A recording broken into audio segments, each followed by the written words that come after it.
የእፎይን ጉዳይ የምታውቁት ነው። ከእፎይ ጎን ሁላችን እንቁም፣ እፎይን እንታደገው። ለእፎይ ድምጽ መሆን ያለብን ሁላችን በገባንበት ቤት ልክ ሁሉንም ኑ በብርሃኑ ተመላለሱ ብለን እንደምንጽፈው ከእፎይ ጎን ደግሞ እንቆማለን። እኛ ለቤተክርስቲያን ሁላችን እንደ እፎይ ነን። የበሬ ግንባር ሆኖ ፊት ለፊት ያው ምስልምናና የቅበት እምነት ላይ የሰራ ጀግና ወንድማችን። ይሄ ማቆልባበስ አይደለም፣ ማሽቃበጥም አይደለም፣ እውነት ነው። የፕሮቴስታንት ቅበት እምነት የሚሰራ ሰው ፎቶአችንን ከፍተን ምናምን በቪዲዮ ብናስተምር አይደንቅም። እስልምና ላይ ግን እንደዚህ አይነት ፎቶ ፊት እያሳዩ ለሞት ራስን ለእርድ አዘጋጅቶ መቆም ጥብዓት ይፈልጋል፣ ጥንካሬ ይፈልጋል። እውቀት ብቻ ሳይሆን ሃይማኖትም ይፈልጋል፣ ወኔም ይፈልጋል። እፎይ አርአያችን ነው፣ ለሰማዕትነት የተዘጋጀ ለቤተክርስቲያን የቆመ በዘመኑ የተገኘ ክስተት ነው። እፎይ ክስተት ነው፣ ቀላል ሰው አይደለም። እፎይ ሲጎድል ብዙ ነገር ነው የሚጎድለው። ይሄ ማለት ሌሎቹ በእስልምና ላይ ዕቅበተ እምነት ላይ የሚሰሩ ሰዎችን እያራከስናቸው ዝቅ እያደረግናቸው አይደለም። እሺ እንደዛ እንዳታስቡ። ታላቁ ጅብሪል አለ፣ ዮሐድ አለ፣ ብዙ ሰዎች አሉ፣ እነ ጰላዲዮስ አሉ፣ እነ ማማዬ እህቶቻችን ጭምር አሉ። ዋጋው ቀላል፣ ትናንትና ተናግሬዋለሁ። ለእነዚህ ሰዎች ድምፅ መሆን ያለብን፣ ድጋፍ ማድረግ ያለብን አሁን ነው። ይህን እንዳንረሳ። እዚህ በተሐድሶ መናፍቃን እንደዚህ መገለጫዎች እንዲህ ስንገባ እነዚህን ደግሞ እህቶቻችን ወንድሞች የሚሰሩትን የዕቅበተ እምነት እንዳንረሳው። የሴት ጀግኖችም አሉን፣ የወንድ ጀግኖችም አሉን። ስለዚህ ፊት ለፊት የተጋፈጡ ወንድሞቻችን ናቸው። ምስጋናም ይገባቸዋል። በእውነት ለሃይማኖታቸው የከፈሉት ዋጋ ነው። ምንም ሳይከፈላቸው፣ ምንም ሳይደነቁ፣ ምንም ደብዳቤ ሳይጻፍላቸው፣ ምንም ሽልማት ሳያገኙ። እንደውም አይታችሁ ከሆነ የፕሮቴስታንቱ ዕቅበተ እምነት ላይ ሰው የሚበዛው፣ በእስልምና ላይ እንኳን ብዙ አይበዛም ነበር። ግን ተቀየረ። አሁን በእነ እፎይ ለቤተክርስቲያን የምንቆምበት ጊዜ አሁን ነው። ቢያንስ እንኳን እንደ እፎይ እንኳን መቆም እንኳን ቢያቀተን ከእፎይ ዓላማ ጎን ግን መቆም ግን አለብን። ትላንት እንዳልኳችሁ የሆነ ነገር ከሆነ በኋላ ወይኔ ምንም አይሰራም። እኔ ሰውን መደገፍ የሚገባው ብዬ ማምነው በህይወት እያለ ነው። የዛን ጊዜ ቀባሪው እኮ ብዙ ነው። ሲያሳዝን፣ ወይ እኮ ደስ ሲለኝ፣ ወይ ትትናው፣ ወይ ጸበብ። ከሞተ በኋላ ምን ያደርጋል? የሚሰራው አሁን ነው። መቆም ያለብን አሁን ነው። በቃ በተለይ ተሰጦ ያላችሁ ቪዲዮ የመስራት ተሰጦ ያላችሁ ቪዲዮ እየሰራችሁ ተሰጦ ያላችሁ ሰዎች ዲዩት እያደረጋችሁ ሪፖስት እያደረጋችሁ ውግንናችን የምናሳይበት ነው። የህግ ጉዳዩ እየሄደን ያለው ይሄ በጣም ጥሩ እንቅስቃሴ፣ ሌሎች ዝርዝር ጉዳዮች ማውራት ስለማያስፈልግ ነው። የህግ ጉዳዮች ራሳቸውን ተከትለው ይሄዳሉ። እኛ ደግሞ መስራት ያለብን ስራ መስራት ደግሞ አለብን። እኔ አንተን ሃይማኖት ተሰድበብሃለሁ አንተ ግን ዝም በል የሚል ነገር ግን አይሰራም። እኔ አንተን ሙልጭ አድርጌ ማይክ ይዤ መንገድ ላይ ሰብክልሃለሁ፣ ክርስቶስን ፍጡር እያልኩኝ ለወቱ ስብሐት እያልኩኝ ሰብክልሃለሁ፣ አንተ ግን ስለ መሐመድ እንዳታወራ አፍን ዘግተህ ቁጭ በል ይባል አይሰራም። ይሄ መቆም አለበት። እናንተ እየረገማችሁን ነው፣ እነሱም እኮ አልመረቁንም። ያውም እግዚአብሔርን በቁሙ የሰደቡት በቁሙ እግዚአብሔርን። ትላንትና ቪዲዮ ሰምታችኋል። እፎይ ጋር ሲነጋገር የነበረው ክርስቲያን የሚባለው ሲያስደምጠን የነበረው። ስለዚህ ስለ እፎይ ስለ ወንድሞቻችን እስልምና ዕቅበተ እምነት የምንሰራው እኛ ነው። አንዴ ሌላው በጣም ፍላጎት ኖሯችሁ ዕቅበተ እምነት ላይ እስልምና ላይ ለመስራት ፍላጎት ያላችሁ ሰዎች በውስጥ አዋሩ። እነ እፎይ ገና ያሰለጥኑንና ጥሩ አድርጎ ያበቁንና የሚገርሙ 30,000 እፎዮችን እናፈራለን። ገና አንድ እፎይን ዝም አሰኘን ሲሉ 30ውን 40ውን እያፈራን ማለት። ይሄ ማድረግ አለብን። እስልምና ላይ በተለይ ወጣቶች ሆናችሁ በማደግ ላይ ያላችሁ ወጣቶች፣ የንባብ የመጽሐፍት እድል ያላችሁ ሰዎች ካላችሁ በደንብ አድርጋችሁ ሰልጥናችሁ እስልምና ላይ ዕቅበተ እምነት የሚሰራ ሰው በጣም መብዛት አለበት። በጣም ቁጥር ጥቂት ነው በነገራችን ላይ እዛ ላይ ያለ። እኛ ጋር አሸን ነው አይደል የምታዩት ነው። አንዳችን ላይፍ ስንገባ አንዳችን ይተባበቅን ነው የምንገባው። ለምን ብዙ ሰው አለ፣ በቂ ነው በጣም። ስለዚህ ምን ያስፈልጋል ማለት ነው? እስልምና ላይ ዕቅበተ እምነት የሚሰራ ሰው ያስፈልጋል።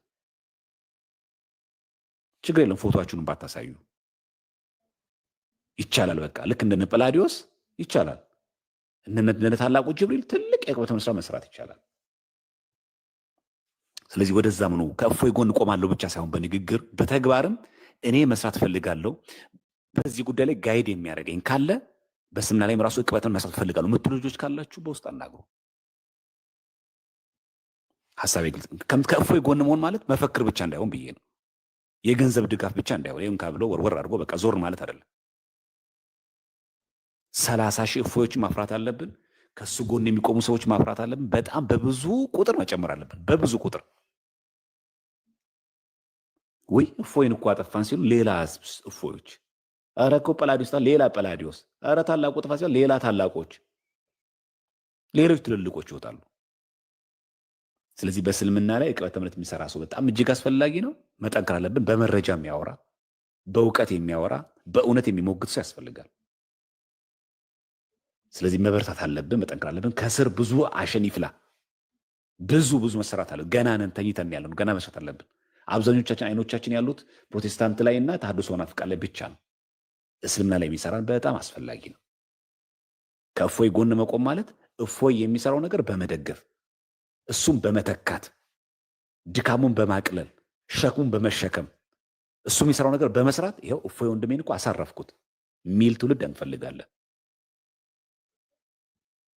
ስለዚህ ፕሮፋይል መቀየር ብቻ ቪዲዮ መስራት ብቻ ሳይሆን ያንን ነገር የሚተካ የሚችል መሆን ያስፈልጋል። ከየት አመጣው እፎይ?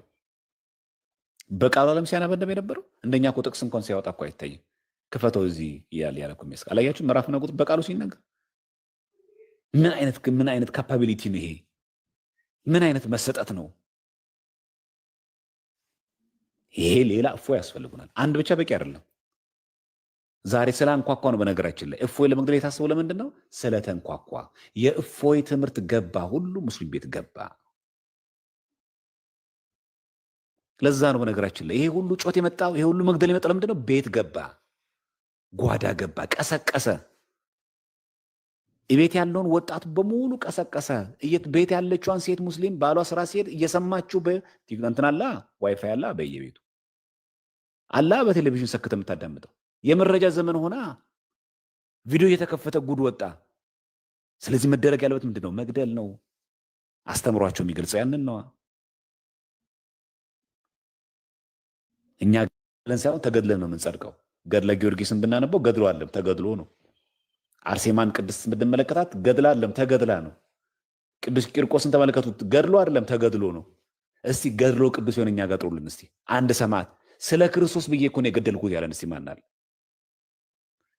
ገድሎ ስለ ክርስቶስ ነው ተብሎ ጻድቅ የሆነ መርቆሬዎስ ነው? ቅዱስ ጊዮርጊስ ነው? ቅዱስ ሚናስ ነው? ሰማዕቱ ቅዱስ ቴዎድሮስ ነው? ማን ነው እስቲ? ሰማዕቱ ቅዱስ ጊዮርጊስ ነው? የትኛው ቅዱስ ነው እኛ ጋር ሰው ገድሎ ለሃይማኖት ስል ነው እኮ ነድዱ ያደኑስን የገደልኩት ብሎ ጊዮርጊስ ሰማዕት ነው የሆነው? ድርጣድስን እኮ በሰይፍ ገድየው ነው እኮ እኔ ቅድስት አርሴማ ሰማዕት የሆንኩት ነው ያለችን? አይደለም። እኔ ክርስቲያን ነኝ፣ እኔ ክርስቶስ ምስክር ነኝ ብለው ሰማዕት ሆነው ነው ያረፉት። ብቸኛው ጊዜ ይሄ ጊዜ ነው ማለት። ስለዚህ ከመፈክር እንውጣና ወደ ስራ የተገባ ዕቅበተ እምነት መስራት የምትሉ ልጆች ቁጥሯቸውን በመጨመር ኧረ አጠፋ ናቸው፣ ቁጥሩን እኮ ቀነስ ነው፣ ይሄ እኮ ወደመ፣ ተሸማቆ እኮ አኖረ የሚለውን እንዳልተሸማቀቅን በተግባር የምናሳይበት ነው። ደግሞ ሰውስ በስንት ነገር ይሞት የለ እንዴ? ሞት ምን ያስፈራል? ይሄ ያያችኋል እንደ ኢትዮጵያ ውስጥ ያሁን በዚህ ወቅት ወተን ለመግባታችን እርግጠኛ ባልሆንባት ሀገር ላይ ስለ ሃይማኖት መሞት እኮ ትልቅ እኮ ሰማዕትነት ነው። ምን ያስናፍቃልና? በስንት ነገር ሰው ወጥቶ እየሞት አይደል እንዴ? ስለዚህ እፎይን የምንደግፈው ከእፎይ ጎን የምንቆመው መዳን ያለባቸው ሙስሊም ወንድሞቻችን ስላሉን ነው። እሺ እኛ እንዲህ ነው የምናስበው። ለእስልምና ጥላቻ ስላለን አይደለም። እስልምና ወንድሞቻችንን ስለሚያስጠሉን አይደለም። በዚህ የተሳሳተ እምነት ውስጥ ያሉ ሰዎች ወጥተው ወደ እውነተኛ ወንጌል ብርሃን እንዲበራላቸው ክርስቶስ ወደ መስራት ቤተክርስቲያን እንዲመጡልን ስለምንፈልግ ነው እንጂ ሙስሊም ወንድሞችን የማበሻቀጥ የመስደብ ሱስ ኖሮብን አይደለም። በቃ ተልእኳችን ያ ነው። ማዳን አለብን። አንኳኩቷል። እግዚአብሔር ይመስገን። እንኳን በአንድ ሰው አይታችሁ ስራ እንዲሰራ ከተፈለገ አንድ ሰው በቂ ነው። አሉ ሌሎቹ ከስር ከስር መጽሐፍ እየከፈቱለት የሚራዱት ስንት አሉ እኮ ማይታወቁ ስማቸውን እኛ ጊዜ ኦፊሻሊ ማናቃቸው ስንት አሉ። እሳት የላሱ ከስር እፎይ ሲናገር ከስር መጽሐፉን እየገለጠ የሚያሳይ ደግሞ አለ ክርስቲያን የሚባል ስንት እሳት የላሱ ደግሞ አሉ። እኛም ማናቃቸው እግዚአብሔር የሚያውቃቸው።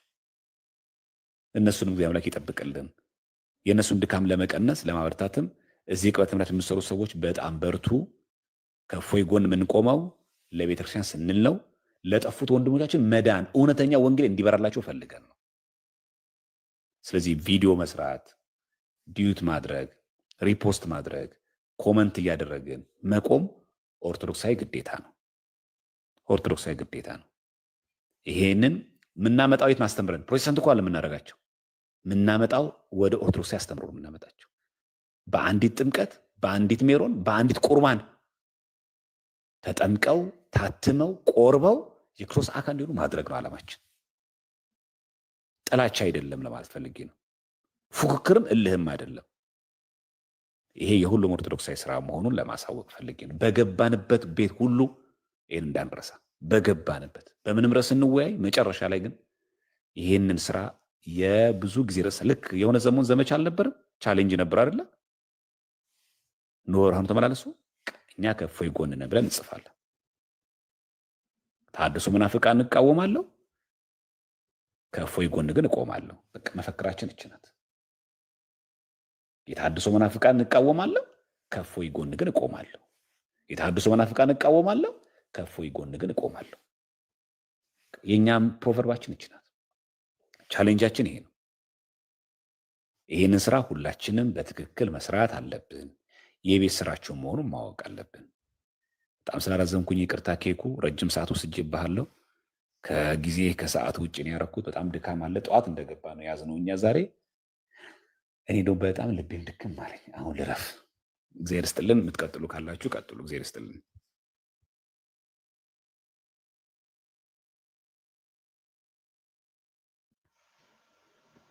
ቃሎት ያሰማል።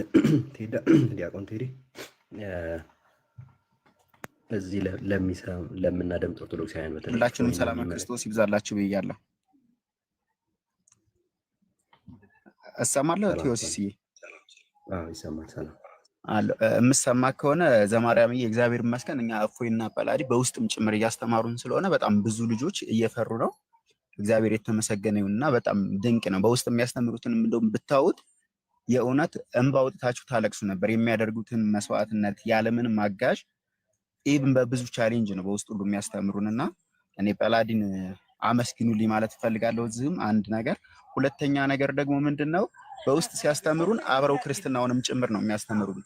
ክርስትና ላይ ስንማርም ኢቭን ምክንያተ ጽሕፈቱ ምን እንደሆነ ያ ትርጓሜ ምን ለማለት እንደሆነ የተጻፈበት ምክንያትስ ምንድነው የሚለውን ነገር ጠይቁ የሚሉ አሳይመንቶች አብረው ይሰጡንና ወንድሞች ጋር ግን መተን ለመጠየቅ ቻሌንጅ ይገጥመናል። እንደዚህ ሶሻል ሚዲያው ላይ ማለት ነው፣ እንደዚህ ቲክታክ ላይ እና እነሱም እንዲያስተናግዱንና ሲጠይቁን መልሱን ብቻ ሳይሆን ኤቪደንስ ስለምንፈልግ፣ ምክንያቱም ያው እስልምና ላይ ሲሰራ ኤቪደንስ ይፈልጋል ግዴታ ማለት ነው። እና ያንን አውቀነውና ተረድተነው መሄድ ስላለብን እሺ ይሄንን አሁን ያልከኝን ትምህርት ምን ላይ ነው የማነበው፣ ምን ላይ ነው የማገኘው ምናምን ብለን ስንጠይቅ ቻሌንጆች ስለሚገጥሙን እሱን በዛው መልእክት ብታስተላልፈልን በደንብ ቢያስተናግዱን በውስጥ የምንማሩ ልጆች እንደዚህ እየመጣን ስለምንጠይቅ ማለት ነው። እና እግዚአብሔር ይስጥልን። ሁላችንም እፎይ ነን። ሁላችንም የአንድ እናት ቤተክርስቲያን ልጆች ይሆን በሙሉ ከእፎይ ጎን ነን። አብረን እስከ መስዋዕትነት ወደ ምድር መውረድ ያለበት ጉዳይ ስለሆነ ሁላችንም ከእፎይ ግን እንቁም እላለሁኝ። እና ዘማርያም ይሄን መልእክት አብረ ብታስተላልፍልን ብዬ ነው። እና ወዳችኋለሁ ሁላችሁንም። እሺ ቴዎሲስ ይጨምርበትና ያስተላልፋለሽ። ቴዎሲስ ቀጥል። እሺ ዲያቆን ቴዲ ቃሎት ያሰማልን እያልኩኝ የነበረው አንደኛው የእፎይን እና የጳላዲዮስ ሌሎችም በእስልምና ላይ የሚሰሩ ጥቂት ናቸው። ያው የምናውቅ ነው፣ በስም ጠርተናቸው እፎይ፣ ታላቁ፣ ዮሐድ፣ ማማዬ፣ ትንሿ፣ እንደዚህ ጳላዲዮስ በጣም በቁጥር ትንሽ ናቸው። እስልምና ላይ የሚሰሩ የምናውቃቸው ልጆች በሴትም ያሉ በአገልግሎት ያሉ ጥቂት ናቸው። ብዙዎቹ የምታውቁት በተለይ ራሳቸውን የገለጡት ነፍሳቸውን አስይዘው ነው እያገለገሉ ያሉት። ከሌላ ቤተ እምነት ጋር እንደሚደረግ ንጽጽር አይደለም። እዛኛው ቤት ያለው አቋም የምታውቁት ነው። እኛ እንናገር፣ እኛ እንሳደብ፣ እኛ እንዋሽ፣ እኛ እናጠልሽ እንጂ ሪል ኮምፓራቲቭ ሪሊጅን ሪል የሆነ ንጽጽር እንዲፈቀድ አይፈልጉም። እነዚህ ወንድሞቻችን ደግሞ በተለይ እፎይ ፊቱን ገልጾ ያ ማለት ማህበራዊ ህይወት ውስጥ ሊያመጣበት የሚችል ነፍሱን አስይዞ ነው አገልግሎት እየፈጸመ ያለው። ቀልድ አይደለም። ራሱን ሸፍኖ ቢሆን እንደ ሌሎቹ ወይ በእስልምና ላይ እንዳሉት ወይ ፕሮቴስታንት ሆኖ እስልምና ላይ እንደማያገለግሉት ምናልባት ስሙን ቀይሮ ሊንቀሳቀስ ይችላል። አሁን ግን እንደምታዩት ወንድማችን ፎቶም የተገለጸ ስሙ ማንነቱም የተገለጸ ነው። ነፍሱን አስይዞ ነው እና ሰማዕትነት አያምልጠኝ ብሎ እያገለገለ ያለ ወንድም ነው እና እፎይን መርሳት በዚህ ሰዓት ፈጽሞ ማለት መዘንጋት አይኖርብንም። የእስልምና ምክር ቤቱ አሁን መግለጫም እያየው ነበረ ከሰዓታት በፊት በሱ ጉዳይ ላይ መግለጫ እየሰጡ ነው። በህጋዊ መንገድ ለመሄድ አዘሴም ታይም ደግሞ ሚዲያ ላይ ያሉት ደግሞ ሞብ አይነት ጀስቲስ እሱ ላይ ለመፈጸም ይሄ የሞብ በጋራ ይሄ በቡድን ተንቀሳቅሶ እሱ ላይ ጥቃት ለመሰንዘር ያው ለመግደል ማለት ነው እዛ የደረሰ እንቅስቃሴ እየፈጠሩበት ነው ወንድማችን ላይ። እሱን ማስታወስ ይገባናል። አንድም በጸሎት አንድም ደግሞ በሚፈልጉት ነገር በህግ አገልግሎት ድጋፍ ይፈልጋሉ፣ በሌሎች ጉዳዮች ድጋፍ ይፈልጋሉ፣ ፋይናንሻል ጉዳይ ድጋፍ ይፈልጋሉ። ከሁሉም በላይ ደግሞ አለን ልንላቸው ይገባል። ቴክስት ልናደርግላቸው የምናገኛቸውን ሰዎች ልንደውልላቸው ይገባል እና ወንድሞቻችንን በዛ መልኩ እናስብ። ካለፉ በኋላ በይዘዌ አይተኪ ሰዎች አሉ እንደ እፎይ አይነት። ምክንያቱም ምንድነው የሚደረገው የመስበርም እንቅስቃሴ ነው። እፎይን ገድለውም ይሁን በሌላ አይነት መልኩ ከሚዲያው ላይ ካስወገሩ ሌሎች ኦርቶዶክሳውያን በዚህ መልኩ እየመጡ ያሉ በነገራችን ላይ እንዲሸማቀቁ፣ በዛ አገልግሎት ላይ እንዳይጸኑ፣ እንዲፈሩ፣ ለነፍሳቸው እንዲሰጉ ነው የሚያደርጉት። ስለዚህ ጉዳዩ የአንድ ግለሰብ ብቻ አይደለም። አንድ እሱ ነው። ሁለተኛ ደፍሮ የመጋፈጥን ያስተማረ ወንድም ነው። በሚገባ የቤት ስራውን ሰርቶም የሚመጣ ነው። ከሁሉም በላይ ደግሞ ሁላችንም እዚህ ያለነው ኦርቶዶክሳውያንም ሌሎቹም በክርስትና ውስጥ አለን የሚሉ በዲኖሚኔሽኖች ውስጥ ያሉ የሚወዱት ወንድም ነው እና ኦርቶዶክሳውያን በጸሎት እናስበው ነው። ሌላ አንድ ነገር ማለት የምፈልገው ቴዲ ነገ ከነገ ወዲያ ይሄ ሚስኮት እየተደረገ ስለነበር ቅድም ሌሚኦፕን እንትኑ ያ ቅድም የኢንተርሴሽን በሚመለከት ወይንም በእኛ ቋንቋ ደግሞ በኋላ ላይ ዲያቆን ቴዲ ሲጠይቅ የነበረው አማላጅነትን በሚመለከት እኛ በምን አይነት ዲፊኒሽን መፍታት እንዳለበት አይ ቲንክ ሁሉም ሰው የሚረዳው ነው ምን ማለት እንደሆነ በእኛ ኮንቴክስት፣ በእኛ ብቻ ሳይሆን በሌሎች ኦርቶዶክሳውያን አባቶቻችን። ይህ የአባታችን የአቡነ ሽኖዳ ኮምፓራቲቭ ቴዎሎጂ የሚል በጻፉት መጽሐፍ